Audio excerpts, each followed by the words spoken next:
The voice on the telephone seemed to be sharp and peremptory, but I didn't hear too well what it said, partly because I was only half awake and partly because I was holding the receiver upside down. I fumbled it around and grunted. "Did you hear me? I said I was Clyde Umney, the lawyer." Clyde Umney, the lawyer? I thought we had several of them. "You're Marlowe, aren't you?" "Yeah, I guess so." I looked at my wristwatch. It was 6:30 a.m., not my best hour. "Don't get fresh with me, young man." "Sorry, Mr. Umney, but I'm not a young man. I'm old, tired, and full of no coffee. What can I do for you, sir?" "I want you to meet the super chief at 8 o'clock. Identify a girl among the passengers. Follow her until she checks in somewhere, and then report to me. Is that clear?" "No." "Why not?" he snapped. "I don't know enough to be sure I could accept the case." "I'm Clyde, Don't," I interrupted. I might get hysterical. "Just tell me the basic facts. Perhaps another investigator would suit you better. I never was an FBI man." "Oh. My secretary, Miss Vermilia, will be at your office in half an hour. She will have the necessary information for you. She is very efficient. I hope you are."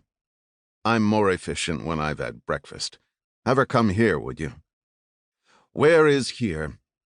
I gave him the address of my place on Yucca Avenue and told him how she would find it.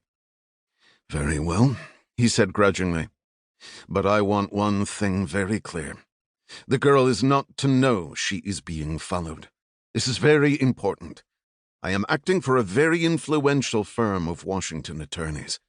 Miss Vermilia will advance you some expense money and pay you a retainer of $250.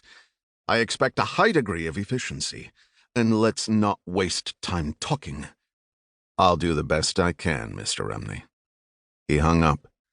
I struggled out of bed, showered, shaved, and was nuzzling my third cup of coffee when the doorbell rang.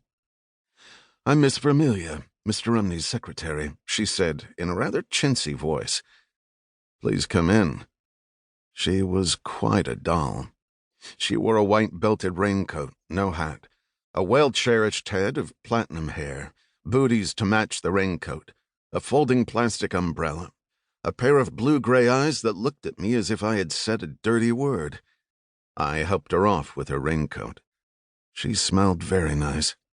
She had a pair of legs, so far as I could determine, that were not painful to look at. She wore night sheer stockings. I stared at them rather intently, especially when she crossed her legs and held out a cigarette to be lighted. "Christian Dior," she said, reading my rather open mind. "I never wear anything else. A light, please." "You're wearing a lot more today," I said, snapping a lighter for her. "I don't greatly care for passes this early in the morning. What time would suit you, Miss Vermilia?" She smiled rather acidly, inventoried her handbag, and tossed me a manila envelope. "I think you'll find everything you need in this." "Well, not quite everything."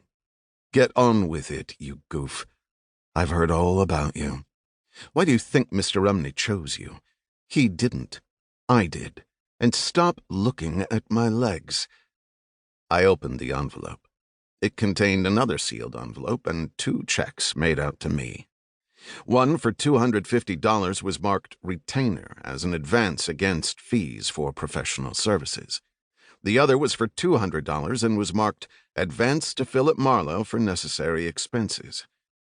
"You will account for the expenses to me in exact detail," Miss Vermilia said, "and buy your own drinks." The other envelope I didn't open. Not yet. What makes Umney think I'll take a case I know nothing about? You'll take it. You're not asked to do anything wrong. You have my word for that. What else do I have? Oh, we might discuss that over a drink some rainy evening, when I'm not too busy. You've sold me.